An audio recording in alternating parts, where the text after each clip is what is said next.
Welcome to the CEO Launch Podcast. We are a dynamic mother-daughter duo bringing you personality, insights, and practical advice from two different generations of entrepreneurship. We aren't just mother and daughter. We are also best friends and business partners.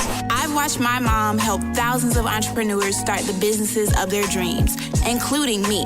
And now it's your turn. Hello, CEO Launch family. We are so excited to have you back for episode 15. Can you believe it? 15 episodes in. Last week, we talked about scholarships, and how it takes a lot of discipline to get where you need to be. This week, we are talking about how sometimes you just have to do what you're supposed to do. And I promise it'll make a lot more sense once you hear this week's story. But I'm going to preface this week's story by saying, this is the only story of all the stories you will hear about me where my mama will tell you that I didn't win. And all the other stories, we were either on the same page or I won. But this particular story is the one story where I will accept defeat. She got me. So I'm going to let her go ahead and tell y'all the story about my one and only failure in life. And the Drama Queen Award goes to... me. It's always me. Yes, it always. So I honestly do not see this story as a story of failure. It definitely was a story of triumph for me because it was an opportunity for me to really learn a better way to parent my child, because I had the kind of kid that did not do well with orders.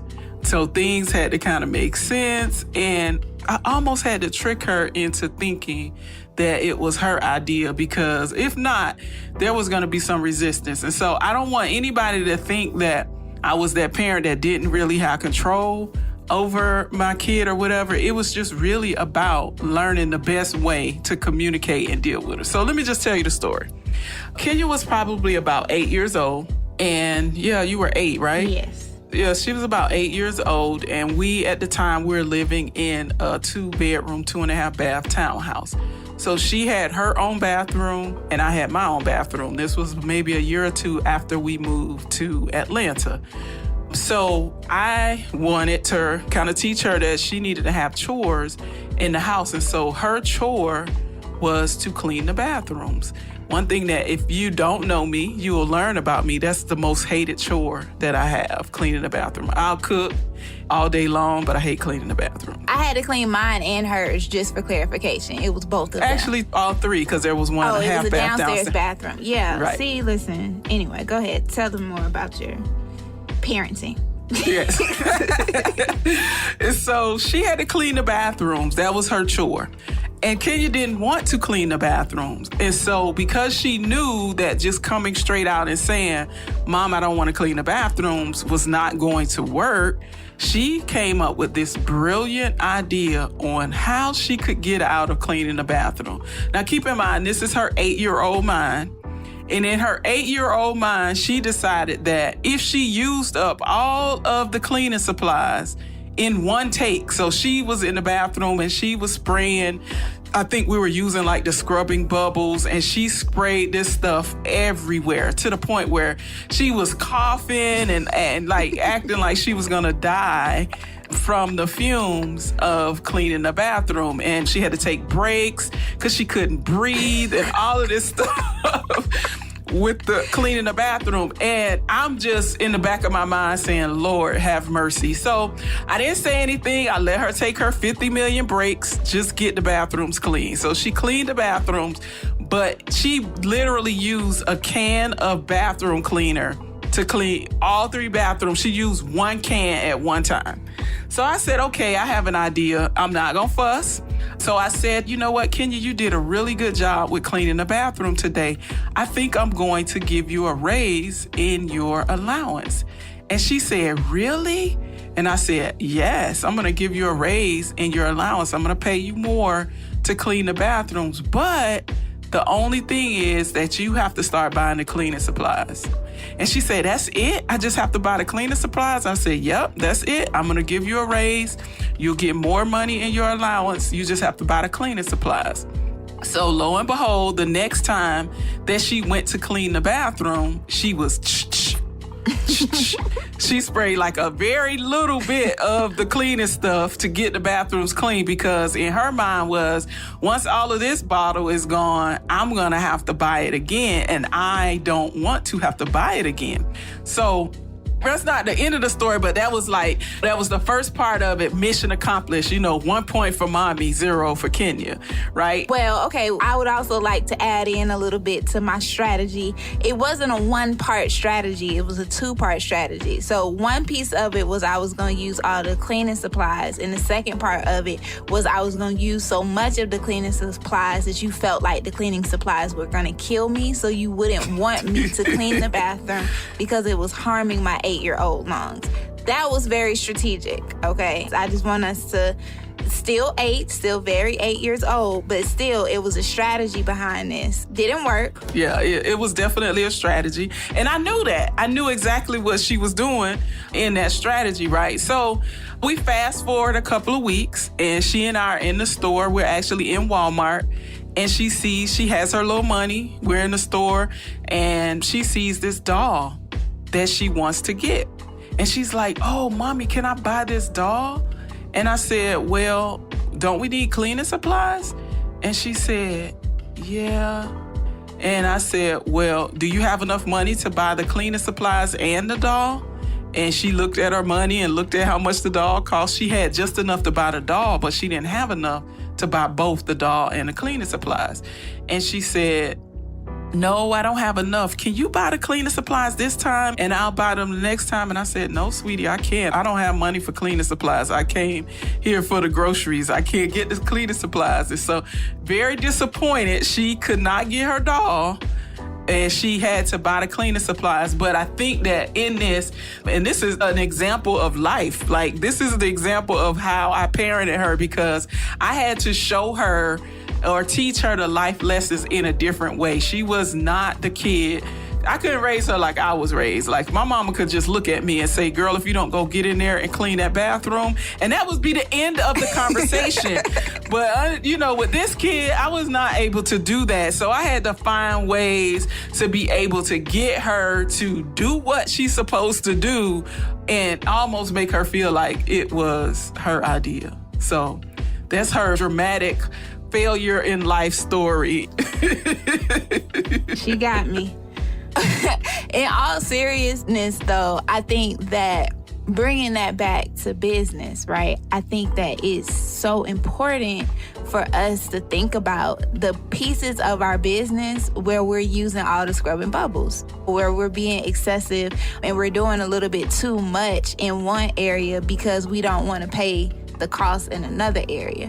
Especially as a new business owner, there are a lot of corners that you want to cut when you first start out. That was my idea in my head. It was like, I know that I'm responsible for this one thing, but the way that I'm going to get around this is to do it like this, and this. And I'm going to mess it up. I'm going to mess it up so that I don't have to take care of it and be responsible for it. And then when the time comes, the Reaper didn't pay when you told me I had to pay for the cleaning supplies. The Reaper came in when it was like, you want this, but you have to pay for this. And because if I hadn't used all the cleaning supplies a week or two before, I probably would have still had enough scrubbing bubbles that I didn't have to buy new ones, and I could have got the doll, And as business owners, there are a lot of instances where we don't pay attention to the essentials in our business, and then we end up missing out on the metaphorical doll in our business, And I would say, as a new business owner, what I have learned are the essentials in starting a business. Making sure that you have some type of accounting system, making sure that at some point you have talked to somebody's lawyer, and that you have some type of communications strategy or things like that to kind of get your message out to your customers. And a lot of times people want to cut around that. They want to go to Google. They want to YouTube their way to a JD, and it just doesn't work like that. If you missed my episode on my huge mistake that I made, go back and listen to it, because that was one of the corners that I tried to cut. I tried to cut corners by not hiring an attorney, right? And, I can just use this little contract that I got from Google. And if you go back to episode 10, you'll see what happens when I didn't do what I needed to do. And so I agree. It's so important that we don't cut corners and that we take the time to figure out what are those things that absolutely have to be done. And they are usually the things that you don't do well. Yeah. Right? Yeah. And I think that it also says that we have to make sure that we don't do stuff that don't make sense. For you, it was, spraying all that scrubbing bubbles in there. You could have died, but you didn't. I could have. I could have. It's a lot of chemicals in scrubbing bubbles.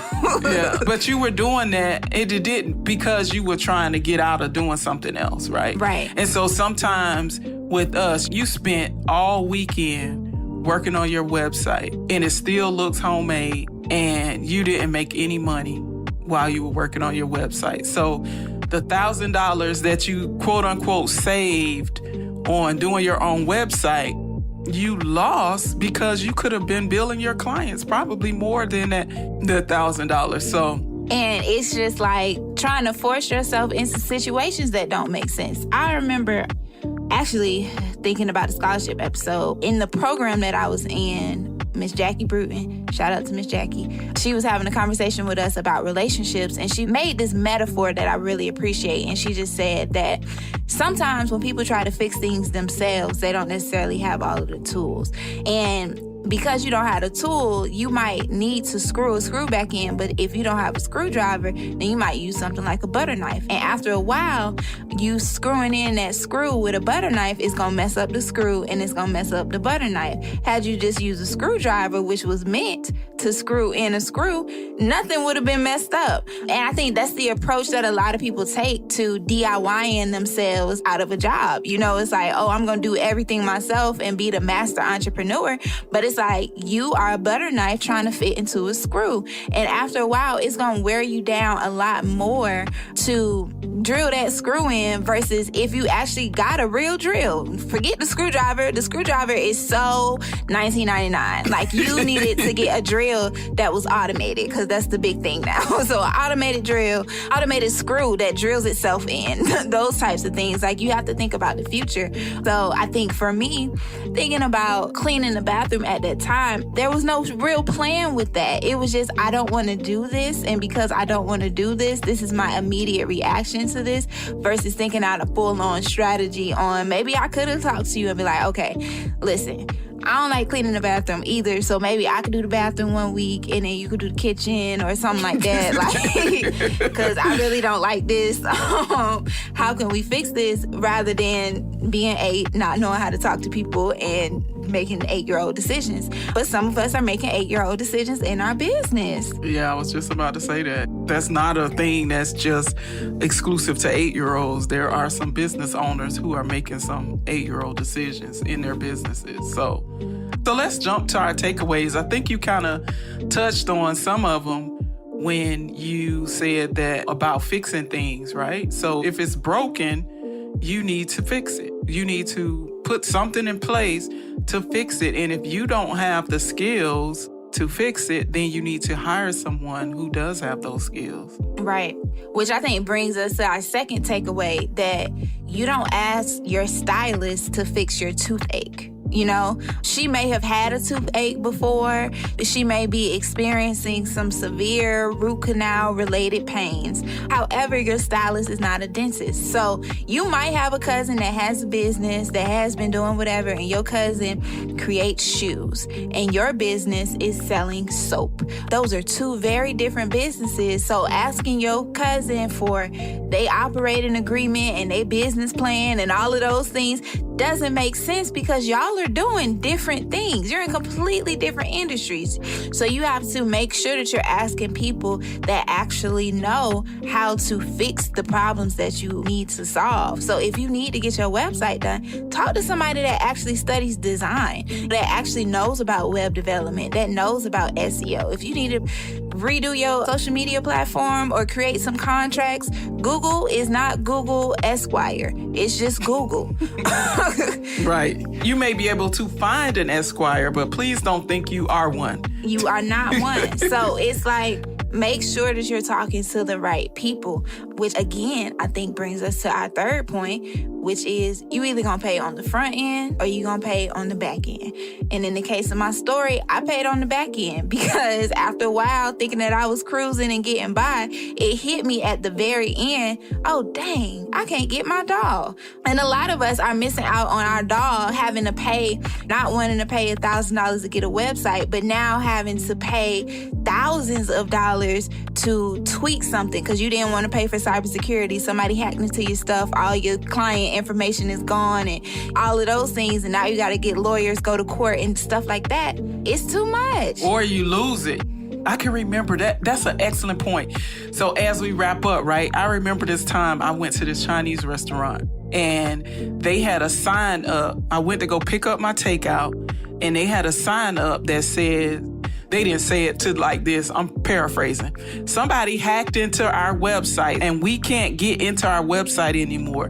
So our new website is XYZ. Wow. So they essentially lost their website and they lost everything. Like this is where people were going to place orders. So they were saying, don't place any orders on our website because we don't have control of that site anymore.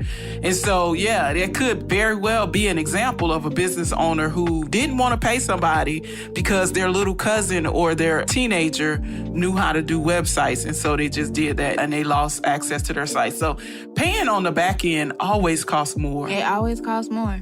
It always costs more. So I hope you all had a great time with us today. We always do. And we're very, very happy that you are here with us again today. Join us next week. We're going to talk about being true to who you say you are. And if you haven't already, join our online community, the Efficient CEO Movement in Facebook, where we will continue the conversation. And follow us on social media at The CEO Launch. See you next week. And don't forget to take off. This is a Clear Word production.